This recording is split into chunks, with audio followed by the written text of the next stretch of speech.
Hello and welcome. You are just on time for the bottom line. KE right here on Look Up TV. And today in the program, we're talking about the intricacies of parenting during the holidays. Now, parents have been here before. In the very first lockdown, schools were closed and students and pupils had to be home for a period of about 9 months. Now that the holidays are here again and schools have been closed, at least the physical classes, what have parents learned and what are they going to do differently? With me on set, right next to me is Mwai Njoroge, Principal, Jabali Christian Schools, and on the far end we have Alan Lawrence, who is a life coach. Welcome, gentlemen. Thank you. Let's begin the conversation. So we have been here before. Schools were closed down last year when the first case of COVID-19 was first reported. And many sectors generally were just closed. And students went home for a very long time. And since it was the first time, parents were used to holiday can be 4 weeks, can be 6 weeks. You are in that field, you can even tell us more. But now 9 months was new and different. As much as parents miss their kids when they're in school, sometimes 9 months was a lot. So let's just talk about how the adjusting was at that time. Yes, Mwai. Thank you. I think this is the first time, I would say, in the history of almost all of us who are living today, to see children stay at home for such a long time.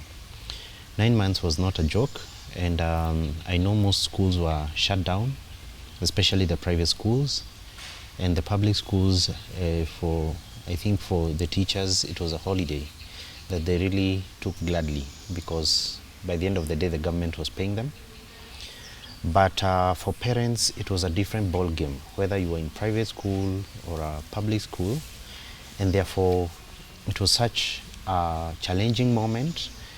And the other thing is that, again, in our society we have got those that are in affluent society and those that are somehow struggling, and therefore it was quite challenging. And I know some private schools were able to come up with virtual learning programs, but again it was not 100%. So this was such a different experience. And the major challenge that was there is that the government even at some point recalled people back to work. Some companies had to recall people back to work, and therefore children were left alone. And I believe the work that the teachers had given was not sufficient per se, because the projections were about maybe 1 month or 2 months will be back to school, but the government kept prolonging the holiday because of the pandemic, and therefore this was such a challenging moment, I would say. Yes. Okay. And Lawrence, Yes. now that you are a life coach, so you look at the well-being of people. When students are home for that whole period, Yes. in your opinion, do you think they got the much needed help that they needed, maybe mentally? Because there are very many cases reported, anxiety cases were reported so much during, especially the first lockdown, when the cases were still new in the country. Yeah. I think it was an opportunity for parents to relate more with their children to some extent, because you realize most of the parents, they're investing for their children, but they rarely take time to invest into their children. So you realize it was a time for most of the parents to have a deeper bonding with their children, so that they can be able to realize there are some dynamics in their children that were not coming out clearly, because they rarely spend some time with their kids. That is why when the lockdown was at, like, when it was starting, we had people saying that parents who used to complain about teachers, now is their time to shine, whereby they don't realize the habits of their kids, whereby when a teacher complains about a child over something, you realize that a parent will be like, oh, my kid does not do such kind of things. So for me, I think it was an opportunity for parents to know and understand their kids more. But to some extent, you realize most of the parents were leaving even the children at the mercy of just the gadgets and the teachers down there. So for me, I think parents needed to interact more with the kids. So they didn't do much of They that. didn't do so much, yeah. Yeah. And in terms of just learning from home, now that the students went back to school in January, maybe from your observation and just how the students were now, the comprehension and the performance after they had been home for so long, because some were able to access the internet, so there were a few classes that were still ongoing, but now after they were back, so can you rate the performance? If I was to rate the performance between 1 to 10, I would say maybe 3 out of 10. That's pretty bad. Yes, yes. And the reason is that even those that were having the gadgets, as you all know, if you're having your gadget, there are things that keep popping up, and these parents have gone back to work. So the child will focus more on what is popping up than what they're supposed to be learning. So in the real sense, these children are not 100% engaged. Again, you can't substitute a teacher with a gadget, because we, as teachers, we have been trained on how to handle different children, and also if they get bored, how do you change your teaching style, and that the gadgets will not do. And there's the personal appeal. Yes, yes. So again, there's that interaction. There's also the level of questioning, and I believe unless you have a very high level of intelligence, you would require someone to intervene, especially for the small children, so that you can be able to learn. And the other thing is that, again, with these gadgets, the consistency may not be there, because remember, these children are learning at different paces, and there's also the interference from the environment. Maybe the house help is there, is asking for different things. Some students have come from a different house, they want them to go out and play. So as much as some schools were doing online learning, it was not quite effective per se, but it helped the children not to regress. So it had its own advantages, but for those who did not manage to study through the virtual programs, maybe they were just receiving assignments and the like, it was quite disadvantaging for them. Okay. Yeah. And now looking at a time when we are trying to normalize the school calendar, but now students are at home. So what are the lessons then that parents have learned differently? Especially because pregnancy cases, they increased by 40% in actually just the first 3 months of that first lockdown. So this is an appalling number. So then what can parents do differently? Yes, Lawrence. I think parents need to develop a rapport with their kids, number one. Then secondly, there are these topics and discussions parents are not having with their children, especially matters to do with sexuality. It has been a topic whereby it has been frequently swept under the carpet, whereby people are not discussing such kind of matters. So it means that parents need to develop a rapport with their kids.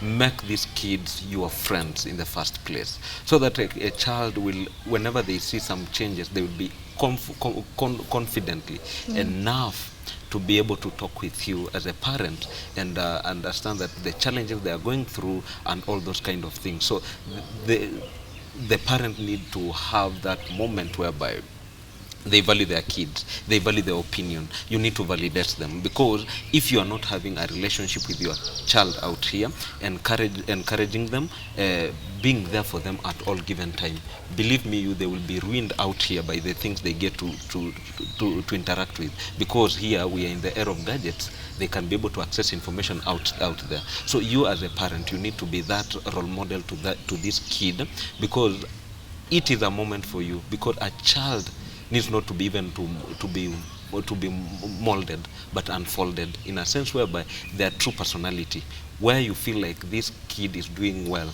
you appreciate them. Where you feel that this kid needs to be corrected in a proper way, have a conversation and encourage the kid to follow the right route. And I believe parents have, they have been told that they need to be friends with their children. But how do they get started? Because some cultures, you grew up not telling each other in the house, I love you. Some parents, you know, they can even break down. Just trying to say I love you because those words, they didn't grow up saying them. So right now just bringing it in is a bit strange. So how exactly can parents now just form that relationship with their children? Appreciate, like you need to appreciate a kid in the area that you feel they're doing well, and the other side where the area you feel that these kids need to correct, you correct them with love, not just bombarding them and being like, you know, all those kind of things. So it boils down to a parent like appreciating the kid, because the moment a kid is appreciated, believe me, they will do things that will even, you know, love will not even be a forced thing. It will come naturally by you just developing a conversation, actually appreciating them where possible, and that's how you can develop it. Okay. Yes, Mike. Thank you. Just to add to what he's saying, I think as you're asking, I know some parents, the background is quite different. They have never experienced to say some of these things, and even they were never told themselves. So I think one of the things that maybe parents can do is to accept that this is a new season and we've never been here before. So no method is right, but methods can be wrong. But one of the things we need to probably do is to compose ourselves, relax and say, I want to try the best I can to see if this is going to work. And once we remember that we could be trying something and that something turns out to be the right thing, I think parents need not fear. Actually, my encouragement to the parents is that do not fear to make a right attempt. And in this manner is that so they should be able to attempt. Yes, they need to make those attempts. And you see, it's an attempt. It's not a proven way that is right. And secondly, they need to realize that this thing is not unique to them. It's affecting everyone. And the other thing is that if all of us are affected, then definitely we are trying new methods in which we are going to serve our family right. And so once they compose themselves, the other thing I would tell them is that I know gadgets have been encouraged to be used and all these things, but they need to identify what is it that their children love. Because again, gadgets can not resolve everything. True. We need to find out what is it, because these children are also going through stress. They are not understanding why you are telling them not to go out and play. If they are going out to play, they have to have their mask on, they need to wash their hands all the time. These are not things they are used to. They are things that they are learning. So the other thing is that, do you have time for your children? I'm not telling you to stop working, but when you come from work, do you have time to just to hear your children out? So the other thing that parents need to do is also to ensure that they guide discussions, conversations with the children. They need to allow children to say what they feel about the day. Maybe the day was quite frustrating. Maybe there was even a parent who shouted at them, telling them they need to go back to their house. Maybe even someone sneezed and they were told, you know, that child is sick. They have COVID and it is not tested. There are many reactions that can lead to a sneeze. So I think we need first to encourage our parents to realize that we need to have a conversation with our children. We need to guide that conversation. If the children are not willing to talk about it, don't push it too much. You can encourage the children on what they need to do, and through that, you'll be able to pick on what they are going through. Okay. Yeah. And Lawrence mentioned the sex conversation. Yes. So maybe just from a teacher's point of view, what are the children, pupils, currently learning in school in regard to sex? Because I know in class 6, that's when the reproductive system is taught. But now, as the sex conversation, what is it like in school right now? Actually, in the new curriculum, the issue of sex actually begins very early, because the life skills are taught in every learning activity. But for the old system, class 6 is where we were introducing the reproductive health. And the challenge has been that some parents, some teachers, they are old parents, so they don't want to discuss these things. They are feeling, why am I teaching you these things and I'm not your science teacher? So we end up losing in terms of the discussions we should be having with these children. And sex education, I know it has been demonized by many many circles, and they are saying, why are we teaching children about sex? But is not, what I would say is that how we handle the issue of sex is the major concern, because a 3-year-old child realizes they are different. They don't need to be anywhere facing people. They feel shy about it. Why do they feel shy? Is because of just the appearance and knowing that these parts should be hidden. No, they're aware. They are aware of themselves, and therefore what we need to do is to encourage these children to value what they have and the differences that they are. Because you know, when we are talking about sex education, we are not teaching these children the issue of you know, having sex. We are actually telling them how different they are and how they need to take care of themselves. And I think I would go back to the scriptures where we are encouraging, or where we are teaching the children that this is the temple of the Holy Spirit. The question is, how are we educating our children to take care of themselves without being you know, explicit? We want to, you know, we are teaching children according to their ages. We are teaching children according to the questions that they could be having. And sex education for us is, and I want to speak now as a Christian, is that I would be more comfortable with a person who knows Christ talking about these things, because they are going to guide the children in the right way. But what we are doing, we are hiding our heads, burying our heads in the sand, and we are leaving the children to be taught by the wrong people. People who will tell them, this is how different you are, but we can try and experiment with your organs. What are we telling these children? And I think for me, the space we are in now, we need to be honest with ourselves, talk about approaches of teaching sex education, because that is what is key. Sex education can be good, it can be bad, depending on how it is handled. Okay. Yeah. And now, given the surging numbers of pregnancy cases during a lockdown, so what is the exact message that we should be putting out there? Because now that the holidays are here again, we don't want a repeat of the same, because students, pupils are supposed to be in school. You know, they're not mature yet. So what kind of conversation should we be having now, Alan? I think we need to instill in our society that freedom comes with the responsibility. And freedom, if freedom is abused to some extent, it will ruin you.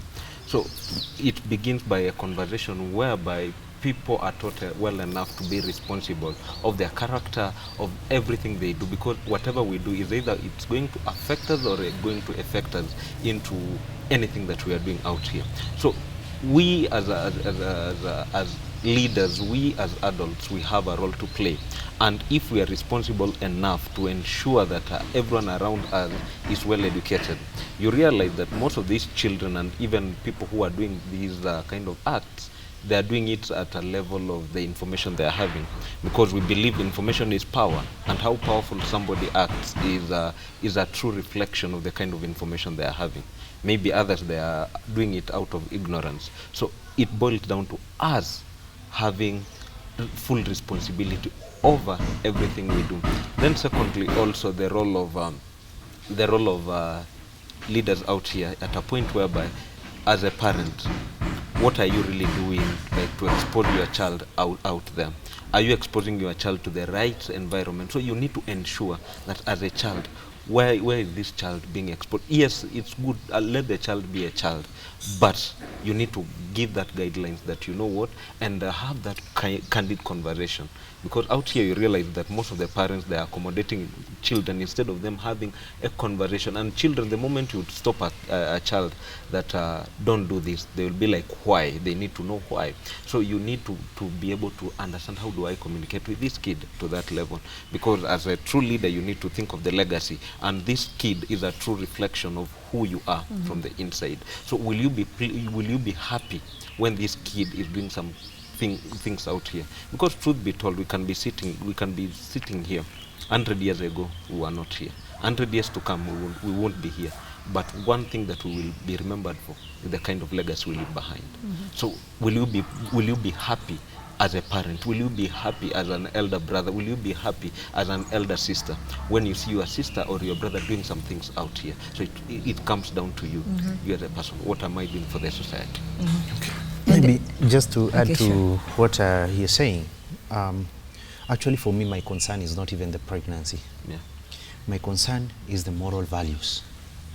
Because as you know, pregnancy is a result. Before we got there, how many students have engaged in this premarital sex? There are quite a number. And the challenge is, how are we living as adults? Because we are telling children not to do these things. But us as parents, us as teachers, us as the society, even some religious leaders, we don't have the courage to tell children not to do these things, because we always caught in the wrong corners. So I think the moral issue as a society, we need to address it first. Yeah, sure. Yeah. So it boils down from that. Yes. So if that does not change, then it will be harder. We will start preach water introducing. We'll start introducing issues of those contraceptives, Yeah. and we'll be very confident talking about them. But is that the real issue? Because we are saying these children cannot stop themselves from doing these things, but the problem is not the children; is what they are learning from us. We actually, we don't just tell children what to do. They will observe and do what we are doing. They will actually imitate us. Yes. Yeah. So I think for me that is where we need to focus on. Okay. And now that you mentioned contraceptives, that's going to be my next question, actually. Yeah. The issue of introducing contraceptives to younger adults. What do you think about that? I think you've already made yourself pretty clear, but still, you know, because we preach the message of abstinence, but now the cases, 40% increase in just 3 months. Yeah. Like 152,000 cases are reported. So then that's the reality. So is our message wrong? Actually, for me, I would say there's no problem in telling the children about the contraceptives. But are we telling them also the effects of having this sex that we are discussing without outside marriage? Are we able to explain the repercussions? I've listened to older people, and I'll say this because sometimes I see it and I hear older people who are my fathers per se, or they qualify to be my fathers, and some of them will honestly tell you, I regret my youth life. And they're telling you, I wish I was told not to engage in this life because these are the repercussions. And some of them will tell you, I never got AIDS, I never got pregnant because I'm a man, but these are the psychological effects I've gone through. So we will be talking about the contraceptives, yes, but are we able to guide and tell the children what what these activities will lead to, how they will affect their life? And we are talking about broken marriages today, but are we digging deep to see what is the genesis of these people not living together? You learned so much, you exposed yourself to too many people, and your heart is not at the right place. So even as you get into the institution of marriage, you're already misplaced. Yeah. Okay, at this point we are taking a short break here on Bottom Line KE, but we want you to engage with us in the conversation using the SMS 20374 and talk to us. Tell us, what can parents, teachers, the students themselves, and as a society, what can we do different? What are the lessons we have learned from the lockdown? Don't go too far. Welcome back. You're watching Bottom Line KE right here on Look Up TV. And today in the program, we are talking about the intricacies of parenting during the holidays. The holidays are here once more. And students, pupils are at home. What have parents learned from the very first lockdown, and what can they do different? You can talk to us. The SMS number is 20374. And gentlemen, yes, so we're talking about the sex conversation, and now there was the debate of sex age. Yes, the consent for sex. They wanted it to be reduced from 18 to 16 years. I'll start with you, Lawrence. What are your thoughts on the same? You know, for me, these discussions, they have been there. And even at the early age, the way he was saying, you realize that children as early as even 12, they're already exposed to this kind of conversation. The only problem is that it has not reached to that level whereby it has been made official that you know this conversation can be there. So for me, I think it has been there ever since, but they have been getting it from wrong sources. That is the point. But I think it is now. For me, what I will say is that parents now, it is their role. Let not even the society dictate that at what point do you start to discuss these matters with your kid. So it is a point of a parent, at what point do I start now to have this kind of discussion with my kid? Because remember, children, from that Christian perspective, is that children are a gift from God, but what you do with your kids, that's a gift back to God. So this gift of yours, how are you training it? How are you bringing it up? Okay, but you know, these debates are not unfounded. Yeah. There's why this conversation has been raised, because looking at the numbers, how now young adults are behaving, it's different. So again, that's why the conversation is being had. Yes, and I would start this with a question. These guys who are advocating for that consent age to be reduced probably to 16, like it is the case in the US, would you be confident enough to say that of your daughter? I believe most of them would say no. Yeah, sure. Even 18 years is still too early, because this child is still probably pursuing their degrees. They have just finished Form 4. And why do we want to give this consent? Are we saying we would like our daughters to be married at 16? Are we saying we would like to have our sons get married at 16? And this is a conversation we need to have with all honesty. If you're formulating policies for other children, other people's children, because maybe we are old enough, we have our children have finished, are we considering our grandchildren? For me, I would say no. And some of these things, as a Christian, I know we have been, as Christians, as people who really believe in the Word of God, we've been accused of encouraging abstinence. But the concern, and I would like to ask, going back even to contraceptives that we are talking about, what is it that you would like to see in your son, in your daughter? And when you have that concept in mind, you would be very hesitant to make some of these decisions that we are saying we would like to make. And some of the people who are advocating for these things, they are people, probably the experience has been quite maybe different. They have experienced life in the US and the like, but what is our culture also as Africans? What is it that we would like to see? What is it that we can confidently say that my child now is qualified to be a mother, to be a father? At that age, would we be confident to say we are releasing our children to be fathers and mothers? I doubt. Sure. Okay, so let's move on and talk about gadget addiction, because I was reading a report over the weekend by the Times, and it went on about how gadget addiction is actually giving competition to substance addiction. So that's a very worrying trend, because we know how adverse and how lethal substance abuse is. And if gadget addiction is starting to match up, then that is a very dangerous trend. But now students are using these gadgets to even attend online classes. So just the control of these gadgets, how can you go about it? Yes, Moy. Thank you. I think it is true. Gadgets are taking over. The moment parents get home, they pick their phones, they want to engage, they give their children some tablets to play and to listen to music so that they are not interrupted.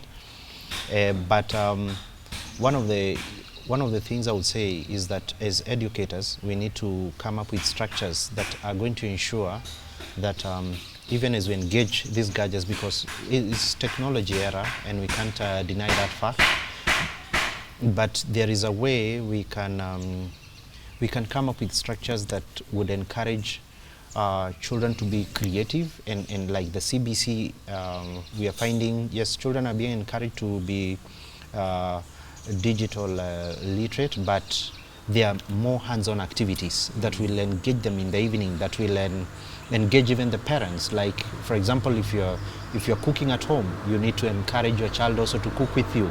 You need to have some things that they can do at home with you. They need to do clean up activities with you. So I think these are things that can actually help our society in terms of dealing with gadget addiction. Yeah. Okay. Lawrence, what are your thoughts? My thoughts is that as much as we can never run away from the reality that gadgets they are playing a vital role, but also here we need to be careful enough.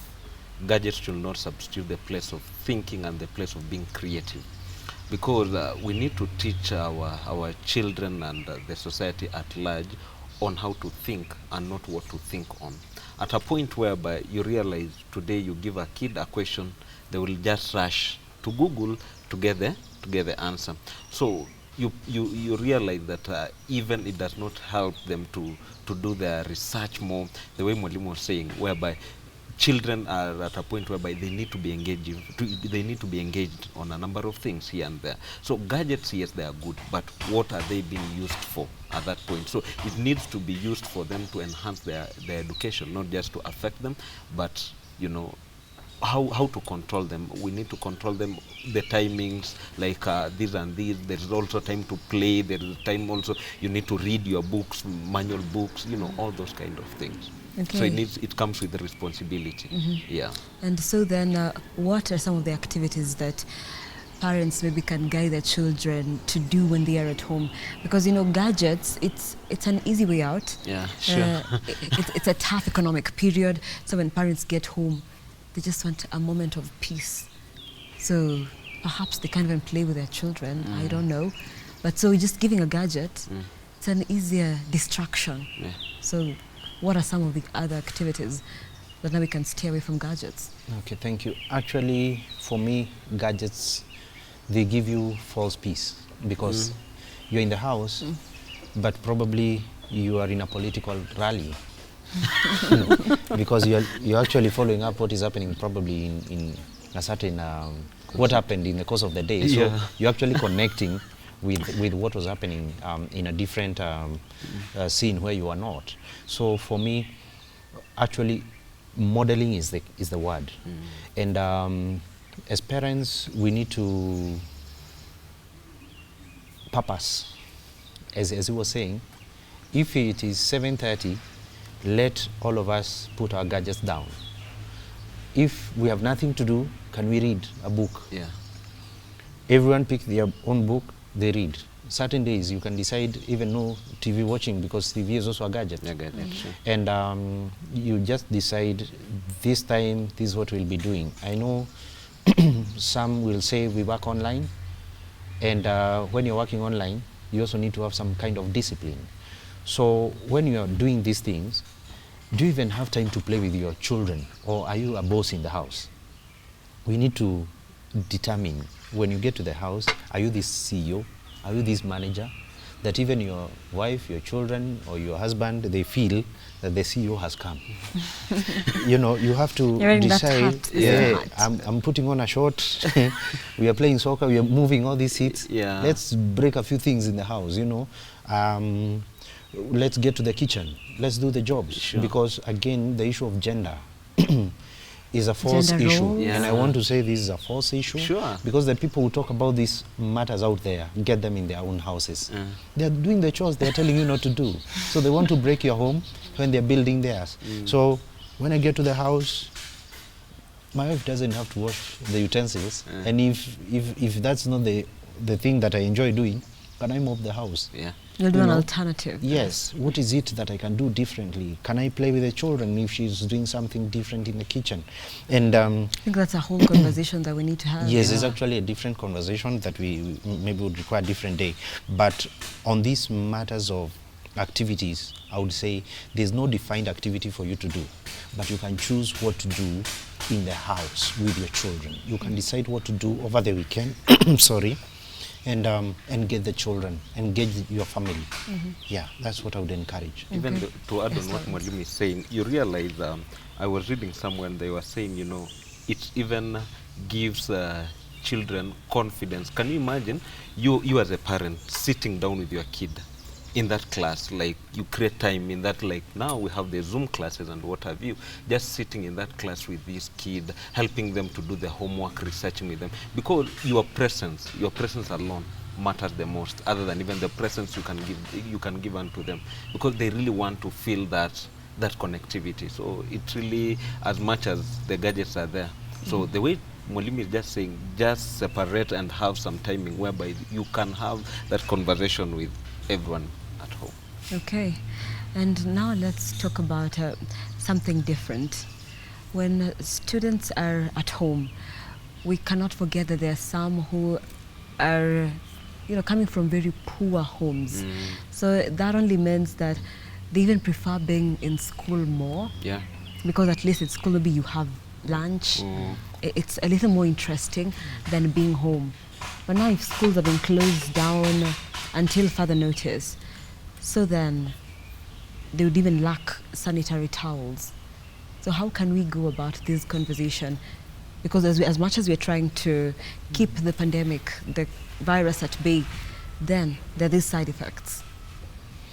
Personally, what I would say is such a sad experience just to think about it, especially for the little girls who cannot be creative in terms of handling themselves, in terms of, for example, the sanitary towels, and that's a serious need. But also in the same society, we have got people who can be able to reach out and say, I would like to serve a certain group of families and address some of these needs. And I think as a society, and in this case I would encourage more my colleagues, the teachers, that we probably come up with a program whereby we are able to identify these children, because in the society we can find people who can sponsor some of these children in terms of giving them those basic needs.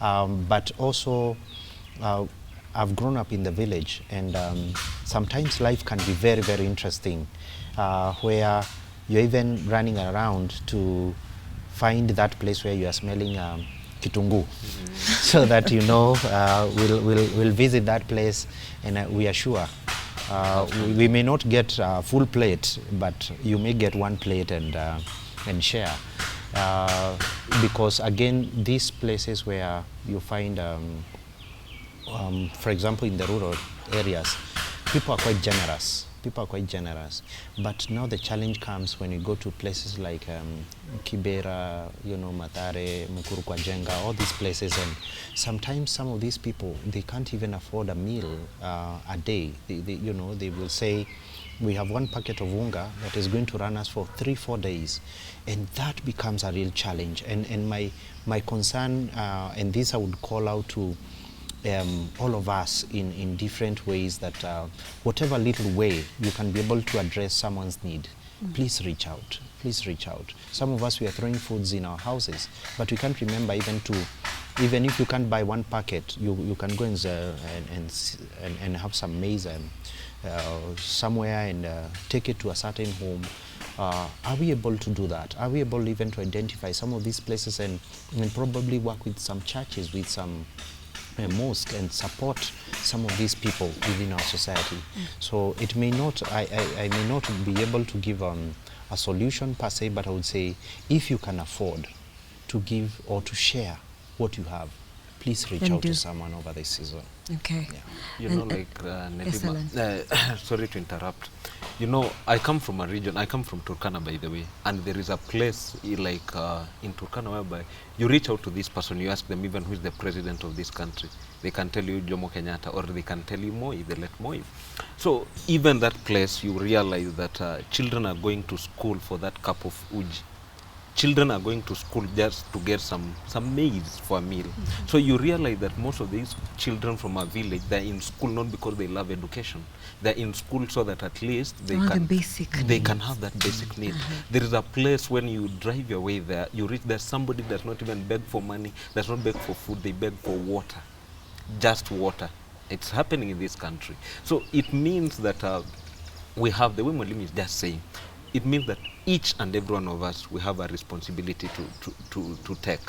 If you've identified somebody somewhere out there, try and reach out. I know economic times are hard, but for me, what I know, giving and helping somebody does not mean that you are giving out of abundance. You are giving it because you are sacrificing to ensure that somebody out there, you know, I always challenge myself, who is going to bed thanking God? Who is going to bed thanking God that Nelima is existing? Who is going to bed thanking God that, you know what, at least I had a meal because of so and so? It means that as a society, not even the society, I as an individual, what am I doing in my own capacity? What am I really doing to ensure that this world is a better place? So that whenever we see such kind of things, we keep these children at school. We have programs whereby you realize somebody is doing a program, at least a shoe to keep somebody in school, a cup of porridge to keep somebody in school. So all those kind of initiative whereby at an individual level, what are we really doing? Okay. Yeah. And what about now the mental well-being? Because we know in towns, probably parents can be able to get this help for their children. But that doesn't go the same for people who are coming from poor homes and even people in the rural areas. Yeah. So what is it that we can do just to ensure that they're stable, especially during this time when the pandemic is here? Yeah. The economy is challenged, so it means even the parents then, they're challenged in terms of providing for their children, yes. I think what is happening out here, we need to reach out on our friends. We need to reach out, everyone on our phone books. People are going through issues. People are going through a lot. Somebody can be like projecting something that they are not. So it means that I need to be checking on my friends just to ensure that also even create time. Do not just to talk to them on your free time, but create time at least to be with these people, check on them, and when you notice some changes in them, do not like condemn them, do not like gossip them. Try and have a conversation and help them out there. Not puncture their ego. Encourage someone. Yes, they are going through challenges. You know, some people out here, they are just a word or an insult away from them committing suicide. And you realize everyone who does something they harm themselves, they send a signal. But are we attentive enough to listen unto them? Are we careful enough to listen unto them? So it is a responsibility that each and every one of us, in our own families, in our own circles, we need to be reaching out to our friends. We need to be accountable to our friends. And also you as an individual, do not just sit out there. Just try and build healthy relationships. Build a healthy relationship that will reflect who you are. Do not just be there with friends, you know. Have some kind of friends whereby you can be vulnerable to them. You can tell them that, you know what, I'm going through this and this, and they will be there to help you. Not necessarily financially, but they can be able to give you a thought that will keep you moving. So people need to. So we need to be very intentional about effecting this change. Yeah, sure. Okay, yes, Madam. Yes, I know your question is actually focusing more on guys in rural areas, and my plea would be to the media houses, because especially the radio stations, because someone may lack a phone, but they will carry a radio just to hear what is happening. And I think you've seen people gathering around a small radio just to hear what is happening. It's still happening. Yes. And so if we can focus more also on strengthening our media, especially the radio stations, and have some slots of some programs where we're able to encourage these people, talk to them about the issues revolving around what they are going through. Yeah. In a way, we will be addressing some of these concerns, because sometimes someone will not stop from taking their cows to the river or to a certain space they have found some good grass to come and sit down to listen to you. Sure. But they can listen to that conversation if it is done, one, in the local native language, languages, yeah. and also if it's addressing the issues around what they are going through. And I know, for example, the national broadcast, KBC, has got its own small channels and that's a government-sponsored thing that can reach out to these individual people in their own areas and their own needs that they have in the society. And I believe by so doing, we'll be enlightening the people even to come out from those positions of waiting to hear what the guys in the cities are saying, so they can also think around what they are going through. Okay. Yeah. And now in terms of when students are in school, the question of discipline, there's a place for parents, and I know right now when students are at home for holidays, then we call on parents.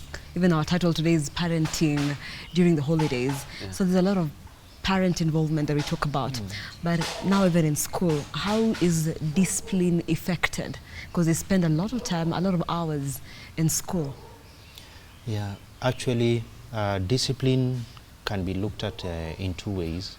There's the corrective discipline, and there's preventive. And we actually focus more on preventive discipline, where you want to guide children in ways they should walk in how they should manage themselves, and not more of don't. Even you, when you hear don't, you tend to rebel and ask, why am I being told not to do? But instead of that, you guide them on, if you do this, it will be more beneficial than this other way. And I know teachers are asking for caning to be brought back to school. But that should be the last result. Actually, we should encourage our children to think by themselves and become solution givers. Are they able to reason in a situation? And that is the best mode of discipline, and personally advocate for that. Advocate for that. So even as we conclude, Alana, just like your last thoughts.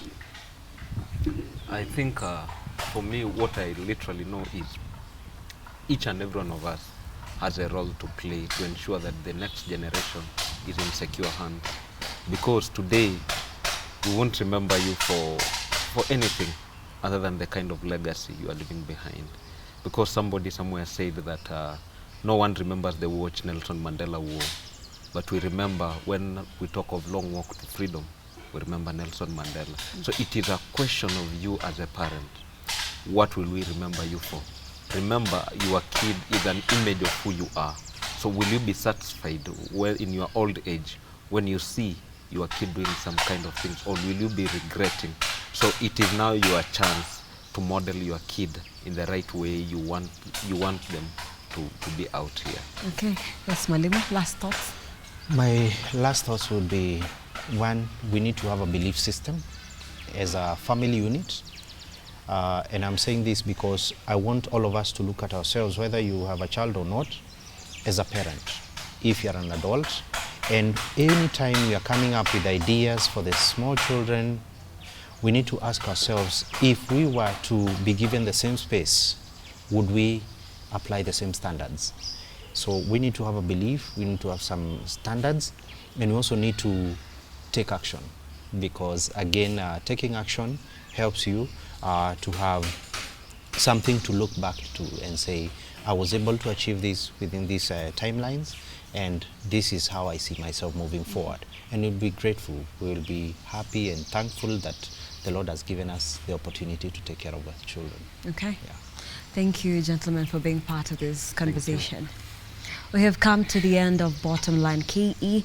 With me on set has been Mwai Njoroge, who is Principal, Jabali Christian Schools, and Alan Lawrence, who is a life coach. Our sign language interpreter for today has been Josephine Oko. I am Nancy Nalima. Thank you so much for watching.